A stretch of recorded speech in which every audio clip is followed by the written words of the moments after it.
अजितदादांच्या विमान अपघातामागील खरं कारण समोर आले। तर मिळालेल्या माहितीनुसार ज्यावेळी विमान बारामतीत पोहोचलं तेव्हा बारामतीत दाट धुकं होतं, धावपट्टी दिसत नव्हती। बारामतीसारख्या लहान विमानतळाच्या धावपट्टीवर ILS सिस्टीम उपलब्ध नव्हती। यामुळे दाट धुकं असताना विमान उतरवताना पायलटला मॅन्युअल पद्धतीनं विमान उतरावं लागतं, धावपट्टीच दिसत नव्हती। तरीही पायलटनं पहिल्यांदा विमान उतरवण्याचा प्रयत्न केला।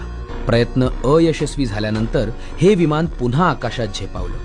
आकाशात एक मोठी गिरटी घालून धावपट्टीचा अंदाज घेऊन पुन्हा लँडिंग करायला आलं। दुसऱ्यांदा लँडिंग करताना विमान यशस्वीपणे उतरेल असा अंदाज होता, मात्र तसं झालं नाही। एक्सपर्टनं दिलेल्या माहितीनुसार हे विमान थेट धावपट्टीवर जाण्याऐवजी मार्ग सोडून बाजूला गेलं। पायलटनं विमान धावपट्टीवर आणण्याचा प्रयत्न केला, पण त्यात पायलटला अपयश आलं आणि